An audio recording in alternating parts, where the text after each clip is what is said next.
We begin today the Gemara on Daf Tzadik Tes Amud Beis, more towards the top of the Amud, where it says Amar Shmuel. The first word on the line is Benaihu. Amar Shmuel Tabach Uman.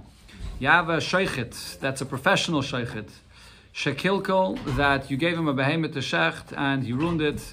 It was not a good shchita. Chayiv l'shalom. He has to pay for the loss of this behemoth that he damaged with his shchita. Maziku, he's a person that was mazik. Pesheyahu, he's a person that was negligent. It's like someone tells you to do one action and you did a different action. He said, shecht it like this, and you shecht it in a different way. He told you to shecht it, and it should be kosher, and he shechted it, and it's treif. So the sheichet will have to pay you for the loss. That was a statement of Shmuel.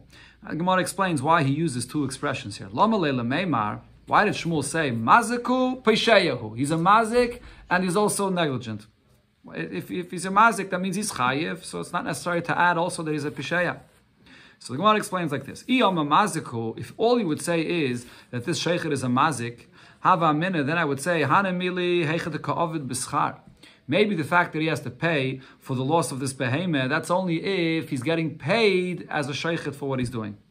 And the reason is because I would say that this tabach uman, when the shchita ended up becoming pasul, I would consider this maybe to be an einus. Since he's a professional and he knows exactly how to do shchita, what happened? Why did probably something unusual happen, and the behemoth shook, or the behemoth something happened, and einus, and therefore it was pasul. So if that's the case, when there's an einus, why should he be chayiv for this? So if he gets paid though, so the halacha is, this person that's taking this behemoth is like a shomer. He's doing this job. If he's not getting paid, he's a shomer chinam, and a shomer chinam is chayiv only for a pshia, but for geneva and aveda, which is a certain level of an einus, you potter. But over here, though, if he's getting paid, so then he would have a halacha like a shomer sachar. So then, even if there was an einus, so we're not talking about an absolute einus gomer. We're talking about a certain level of an einus, which is similar to a geneva and aveda. So therefore, he would be chayiv. But if this sheichet is doing the shchita here and he took the behemoth and he's doing it for free, so then he's just a shemach chinam. And therefore the fact that the behemoth got shook around or something happened, there was an einus, so I would say that he should be potter for this. Kamash Malan, therefore Shmuel went on to say, no pesheyahu. This tabachuman, the fact that this ended up happening, we still blame him for it. We still consider him to be a pesheya. He should have worked better. He should have paid more attention to what he's doing to make sure that there shouldn't be any psul on the shchita. And even if he's a shemer chinam, it's considered to be a pshia and he will be chayiv. That was a chiddush of Shmuel's halacha. I don't think so. We don't paskin like this. No. We'll see later on the Gemara. Rav Yochanan argues on this. We don't paskin this way. So the Gemara, we had it in Rambam 2 days ago. I don't think we paskin like this. Rav Kama Bar Gorya asks Shmuel in a brayse. It says, person gives a behemoth for a sheichet to shecht, v'nibla, and he didn't shecht it properly, it became an avela. So if he's a uman, if he's a professional at his shchita, then he's potter. Because if he's a professional, he knows exactly what he's doing, and it ended up becoming a pasul or treif. What does this mean? It's probably an einus. Something unusual happened. That's out of his control. Hedyet, but if he was a person that was not a professional sheichet and he took it from the owner and he said, don't worry, I can do it, I can take care of it, then if something went wrong and it became an avela chayiv, because then we say this is a negligence on his behalf. If he's not a uman and he took it and he took responsibility for it, he was a pisheya, so he's chayiv. But v'im noisen schar, if you're paying this person for the shchita that he's doing, then bein hedyet, bein uman chayiv. So whether it's a plain person, whether it's a professional sheichet, either way you're going to be chayiv. So over here you see clearly, when it comes to a sheichet uman, a professional sheichet, and it becomes a treifa in his shchita, he says you potter. And Shmuel said you chayiv. Amalei, Shmuel said to Rav Chama Bar Gorya that asked this question, la'aka moichach, which literally means that your mind, your brain should become muddled, like murky waters. In the Shittim B'Kebetzis, it says he wasn't saying to him something the opposite of a bracha, but he was saying to him, the way you're asking your question shows that your mind, you're not thinking clearly. There was another student that came, and he asked Shmuel, the same question as Rav Chama bar Gurya. Amalei, so he responded to him and he said, Hashta shaklis ma'ida shakal chavrech. You're going to get the same thing like your friend, that your mind is not clear. So now he explained, why didn't he like this question? It's a clear braisa. That's a contradiction to what he said. So he explained, Rab Meir. What I'm telling you is based on Rab Meir's opinion. The Kamrisu li Rabbanan, and you're asking me from a braisa that's following Rabbanan's opinion. Why aren't you medayik in the words? When I said the halacha, I was very maidach. As the Gemara pointed out before, he said very clearly exactly based on what he's paskening this.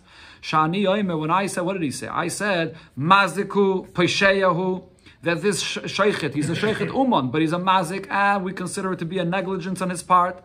And nasik Oimer, shechet limikan, shachet limikan, it's as if he told, the person gave this sheikhet to behema, and he told him to do one thing, and he did another thing, and therefore Yechayev.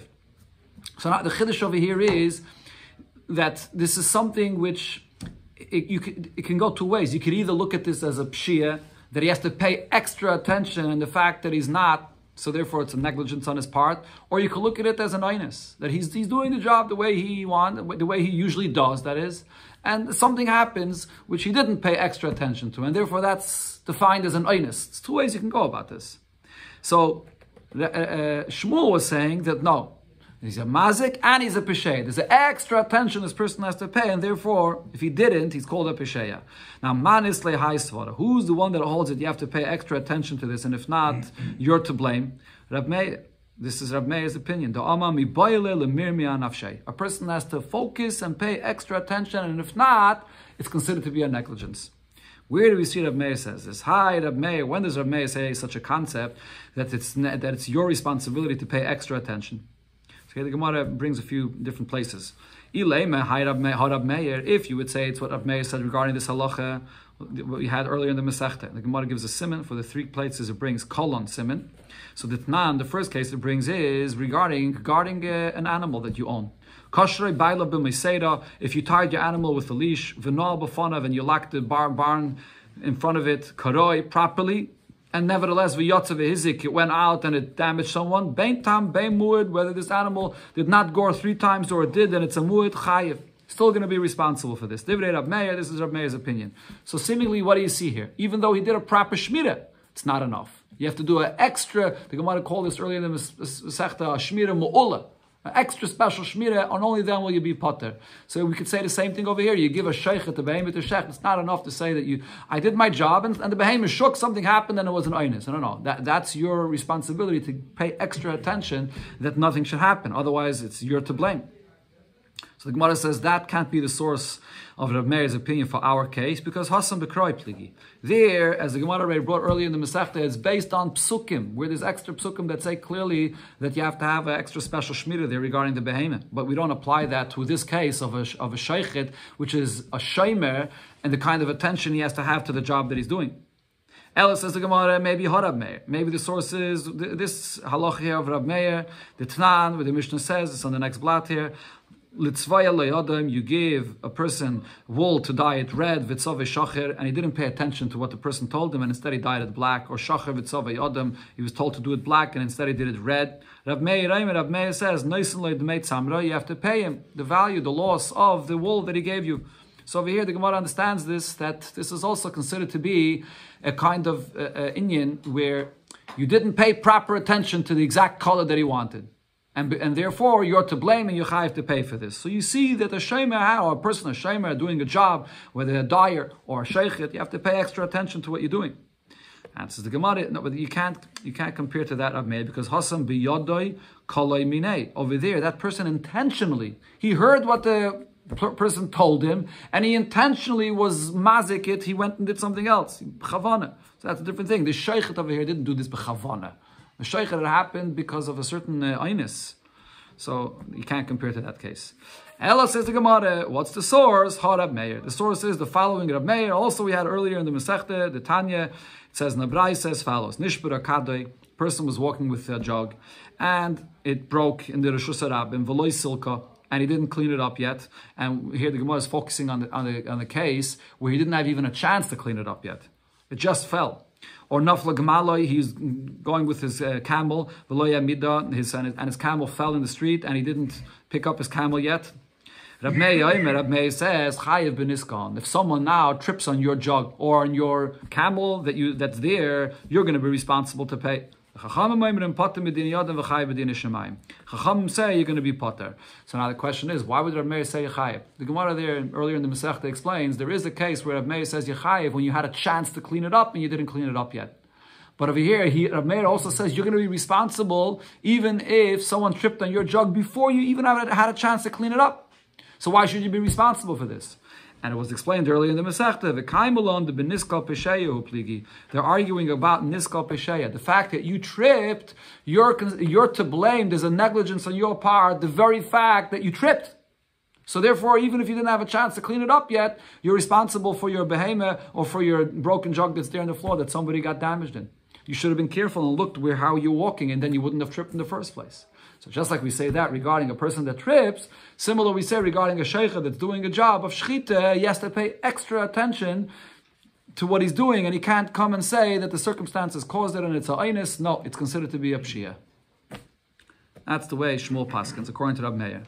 Now the Gemara brings what Rabbi Yechanan said, and as we'll see, Rabbi Yechanan disagrees with this. Bava Kama, Rabbi Yechanan.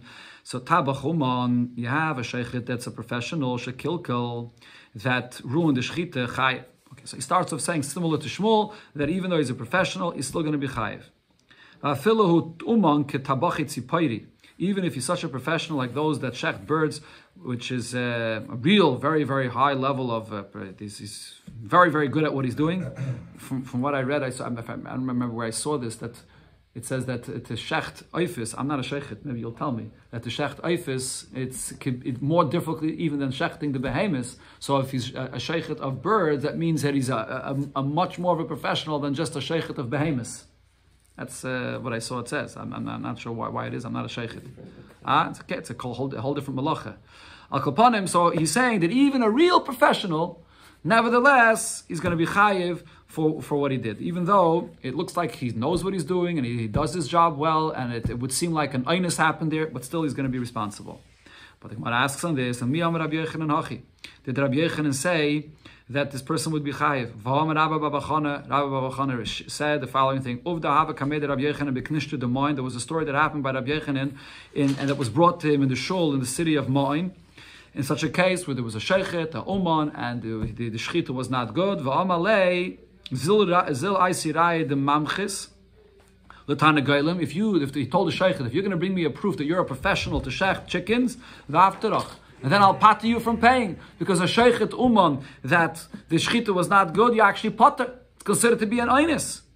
So the Gemara answers, and here we see Rabbi Yechanan argues on what Shmuel said before, like Hashya, there's no contradiction here. Kan b'chinam. If this sheikhet uman is not paid for his job, so this is taka level of an einus, so therefore he's going to be potter, like a sheikhet chinam that's potter on geneva v'aveda, is he a potter for this? And kan b'schar. When Rabbi Yechanan that is said that Yechayev, that's when he's getting paid for it. When you're getting paid, you're like a Shem Sachar, and this Einus over here is an Einus compared to Geneva Va'aveda, and therefore you're going to be Chayev to pay for the loss of this behemoth or chicken, whatever it is that he shechted here. Kihad Amar Rab Zera would say, if you want that this sheikhet should be responsible if the shechita does not come out proper, so then, yaktum le dinner. Pay him already in advance a dinner for what he's doing. So now he's going to be like a shem esachar, and then he's going to be responsible for the shechita. But if he's doing it for free, we consider it to be a einus, a certain level of an einus legabi the shem echinim, and he would be potter. This is how we pass. This is the halacha, like Rabbi Yechanan and Rab Zera. The Gemara asks on this from a brayse meisvei. It says, a person brings his wheat for a person to grind them, and the person did not do his job properly because you're supposed to soak it in water before you grind it, and he didn't. And then he made it with it. It came out as bran, different kinds of bran, which was not the clean and proper good wheat flour that he wanted. You bring flour for a baker to break you bread, and the bread that he breaks is not good bread. It falls apart. Or the case we're talking about, you bring a behemoth to a sheikhet to shecht for you, and He didn't shecht it properly.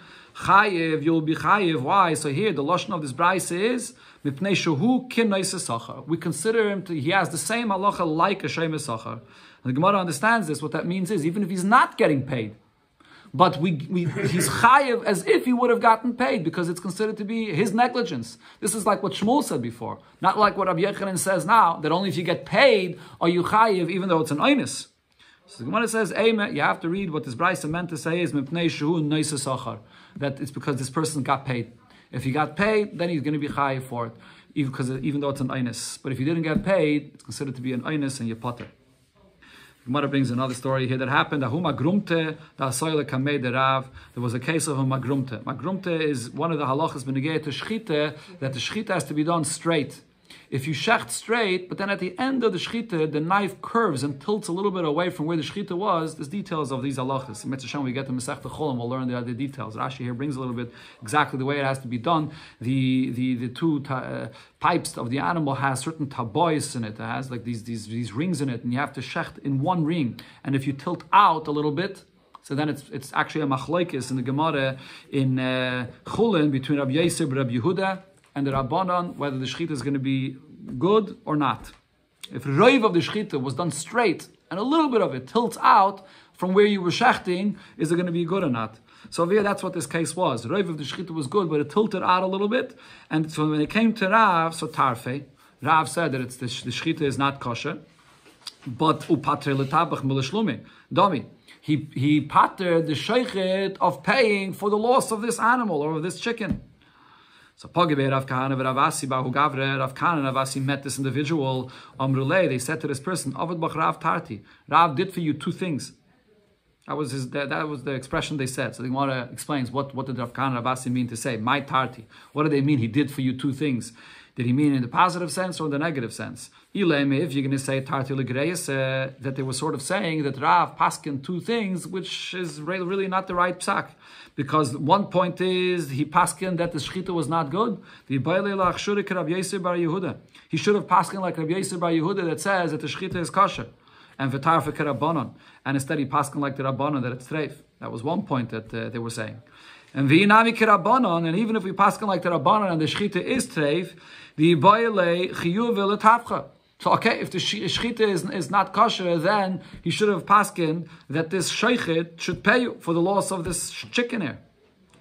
If that's what Rav Kahana and Rav Asi meant to say with their comment, the Gemara asks, are you allowed to make such a comment for a person that the Rav paskins a halacha for him? Vatanya, didn't we learn in a brayse that says, when the judges of a din Torah come out from the Bezdin, lo yoima, so a judge shouldn't come and tell this person, ani mezake, I really was going to say that you are right. V'chaveirim mechayvin, it was my friends, they were the ones that said that you're wrong, and they were mechayv you. My friends that were in the Dayanim, they were the majority, and therefore we had to pass like them. But I'm really on your side. You're not allowed to reveal these kinds of secrets of what goes on in the back room of the Din Torah, how the Dayanim come to their psak din.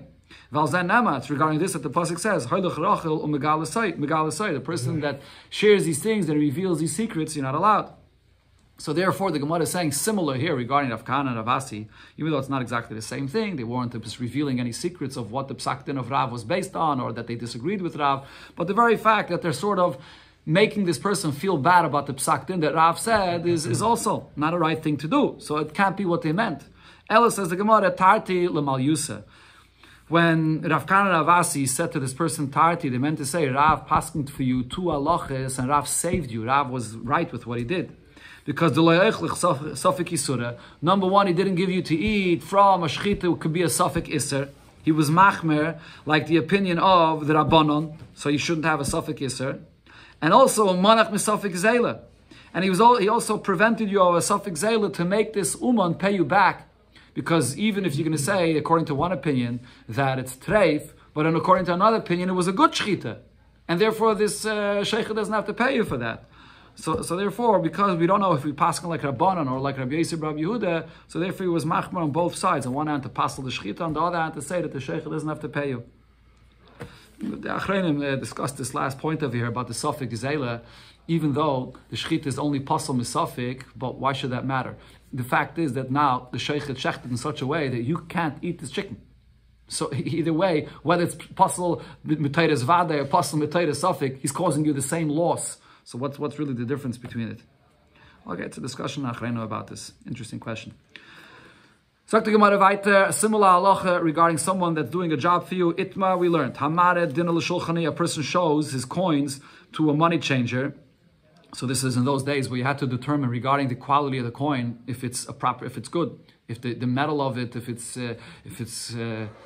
the way today the forgeries or forfeit money you can maybe see easier, but then they had a professional that's able to see, to know if this is a good coin, good metal, or if it's still in circulation. These things would change then more often. So you showed it to a shulchani, which is a professional in this. V'nim tzara, and it turns out that no, what he told you is not true. It turns out it's a coin that can't be used. So Tani Chade, and one brayse we learned, Uman Potter. If this was a professional that gave you this advice, he's Potter, even though he caused you a loss by this. Hedyet Chayiv. If it was just a plain person, then he's going to be Chayiv. Because by the Uman, again, the point there is a Uman, which is a professional, there must have been something which is out of his control that went wrong over here, because he's a professional and he gave you the proper advice based on what he knows with his profession. But a Hedyet that gives you this advice, and it says, I'm taking responsibility, and gives you this advice, he's Chayiv, because then there's negligence here. But V'tan Yidach, and another brayse we learned, doesn't make a difference. Bein Uman Hedyet, Bein Uman Bein Hedyet, that is, whether he's a professional, whether he's just a plain person, Chayiv is going to be responsible for causing you this loss.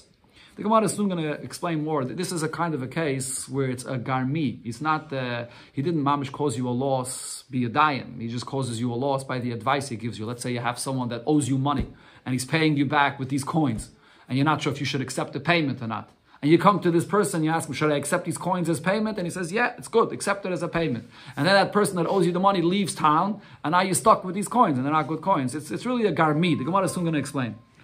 So the Gemara now explains what is the difference between these two brayses. Rav Papa explained, Ki Tanya Uman Pater. When it says that a Uman, a professional that determines whether these coins are good or not, he's Pater, Kagoin Danko ve'Iser. There were two individuals in those times, their names were Danko and Iser. They were very professional at this. They were able to tell every coin for what it is. There was no knowledge in this area that they didn't have. So therefore, if they made a mistake, it must have been a einus. Something unusual happened here. So the Gemara says, well, if they're such professionals and they have all the knowledge regarding all the coins, so how did they make a mistake? What was this einus here that happened? Says the Gemara, they made a mistake that mamish right then there was this new coin that was minted, that came out. He shaited the nafik metusi sichse. It was mamish right then that this new coin came out from the sichse. Sichse is the way they used to make these coins in those times, with the pegs and the way they made it. So therefore, this is an einus that's out of their control. The Gemara brings a story that happened with this. There was a woman that came to show her coins to Rab Chia to ask him if it's good coins that she could use. And as the Gemara is going to say, Rab Chia was a very big professional. He was able to tell all the coins. He told her, it's good coins, you can go and use it. She came back to him tomorrow, and she says to him, I went into the marketplace and I wanted to use this to buy something. I showed it, and people showed me that, no, it's not a good coin. And I couldn't use this money. So she caused this, so Rav Chia, that has caused her a loss. So Rav Chia tells Rav, Zil Chalfin Ne'elo, go and switch it for her, and give her a good coin. In other words, he took responsibility for this, and he reimbursed her for it. He gave her a good coin. And Kseva Pinkasi, go write on my pinkis, on my book where I write my things, Dain Asik Bish, that this was a bad advice that I gave, and therefore he has to do tshuva for this. So the Gemara asks, but why did he take responsibility for this? He really should be pater, because he was a professional, and there must have been something unusual that happened that caused this, which was an einus. So Umayshno, Danko ve'Issa, the Petiri, we said before, these two individuals, Danko and Issa, they would be pater if they give this bad advice, because it wasn't really bad advice, that's their negligence. They have all the knowledge, and there was nothing else, there was something unusual that happened. So Rab Chia Nami Lav Lemigma Kaboy. Rab Chia also had all the knowledge, and therefore it wasn't his fault. And says the Gemara, Rab Chia lefnim meshuras adin udavet. What Rab Chia did, that he reimbursed them, it was lefnim meshuras adin. He went beyond the letter of the law. In the Tanna of Yosef, we learn from the pasuk where it says, This is a pasuk. You have to teach Torah. So the Gemara goes through the pasuk there. First part of the pasuk says Vayidai Telehem. You should teach. What does this mean? Zebeis Chayeyem.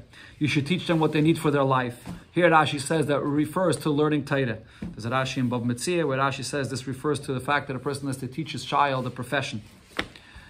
Okay, the Pnei Yeshua here says it goes together. If you teach your child how to learn Torah, but then he has no profession, so then he can't support himself to learn Torah. So it goes together. That's what the Pnei Yeshua learns this.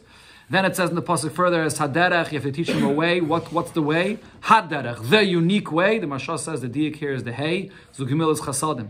That refers to teaching your child how to do gemilas chasadim.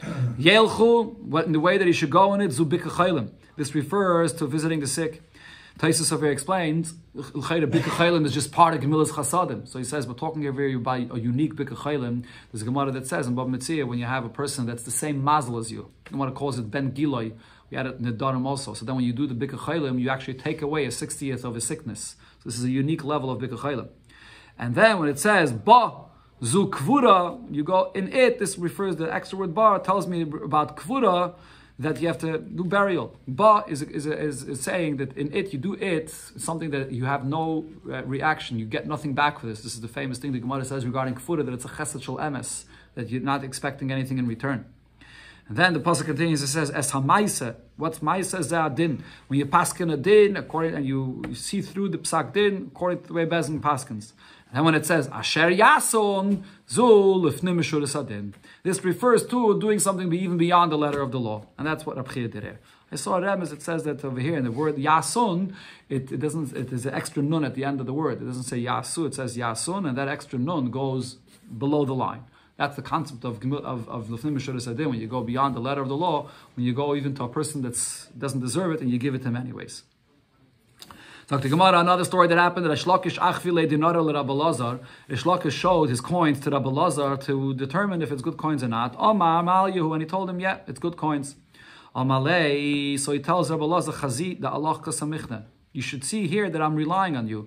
So Rabbi Lazar, that is, was not such a professional like Rab Chia. So in such a case, he was telling him, you should know that I'm relying on you, and therefore if your advice is not good, so then there's going to be a negligence on your behalf, and you're going to be chayiv for the fact that you're giving me this advice. So Amalei, so Rabbi Lazar says, Kisam chasalai ma'ila memra. What are you trying to say that you're relying on me? Are you mean to say that you're relying on me, that now if it turns out that the coin is not good, it's going to be my responsibility, I'm going to have to switch it for you? But he asks him, didn't you say Rab Meir hu dedan dina de garmi? Rab Meir is the one that says that we paskin, we obligate a person to pay even for a damage that he didn't do directly, even for something that's just garmi. Garmi means, as we learned before, it's an indirect damage. So my love, don't you think that, what did you mean to say by this expression? Rab Meir v'lei svira lan kavasei. You emphasize that this is Rab Meir's opinion. Rab Meir is a yachid, and we don't paskin like Rab Meir. So as I mentioned before, this case where a shulchani person gives bad advice about the condition of a coin, you can't consider that to be a direct damage that you did with your own hands. It's just bad advice, and based on this person went and tried to spend it, or took it accepted it as a payment, and now it turns out that it's not good. So that's what's called garmi. It's not a direct damage. But on the other hand, I mentioned already before, this is called garmi. We learned already before. There's grama and garmi. Garmi is not like a grama, which is not so direct. Garmi is something which is more immediate and more direct, even though you didn't do it with your hands. That's according to most Rishonim. So he answered him, he told him, Amalei, Reish Lakish said, Loi, Rab Meir, I told you that Rab Meir is the one that holds that we are mechayiv a person for garmi, usvira lan kavasei. And we actually paskin like Rab Meir. So therefore you should be careful with the advice that you give me. The Gemara brings the source where Rab Meir said this. Hi Rab Meir, what's the source where Rab Meir said this? If you say Rab Meir, the source of Rab Meir is, and the Gemara brings 4 different cases where Rab Meir speaks about this Inyan, Daled Lamed Mem Fei Simin. One is the Tanan, there's a mission that says regarding a Rav that's paskening a din, Teire, Donis Hadin, you're paskening a halacha regarding money matters. Zika is a chayiv. And someone that is supposed to be chayiv, you pater him, you said he's zakai. Or the opposite, chayiv is a zakai. Someone that's supposed to be pater, you chayiv him. Or times ator, person brings you something, he wants to know if it's tami ator, you will metam something that was supposed to be tar, or tir is a tami, or the opposite, you will metar something that's supposed to be tami. So in all of these cases, Masha Asa Asi. The psak din that you paskin is done. And we don't go back on that. And v'yishalem be'beisai. The Rav is going to have to pay from his house to reimburse this person for the fact that he caused him this loss by this psak din. There's a big discussion about this in the Rishayim and Achrayim over here, and Taisvis also, because usually the halacha is, if you make a mistake in a psak din, which is called a ta b'dvar mishnah, you mamish make a psak din that's against the befeidisha halacha and a mishnah or a shulchan aruch, then you do go back on the psak din. So over here it's talking about a case where the mistake was not in a befeidish din, and therefore once it's paskin, we don't go back on this halacha. But nevertheless, you caused the loss, so the dayan has to pay for this. What do we see over here? This is a case of garmi. You didn't cause a physical damage with your hands. Elamai, it's a psak din that then caused this person to act accordingly, and that brought the damage. That's garmi. So here we see Rav Meir says Yechayev. This is because it's a stam mishnah. This is a stam mishnah that goes according to Rav Meir. Says the Gemara, no, but ha'itma law, we learned on that mishnah that goes according to Rav Meir. Amar Rabbi Loi, Amar Rav.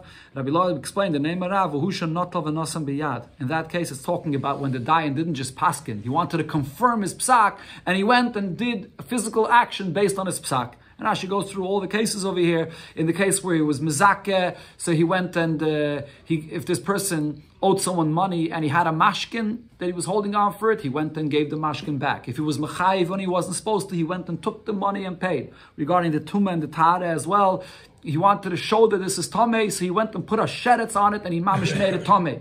Or by being metayir, he went and he put all these fruits amongst tardiga fruits. He mixed it already with other tardiga fruits, and then he caused it all to be mixed with this. He did a physical action.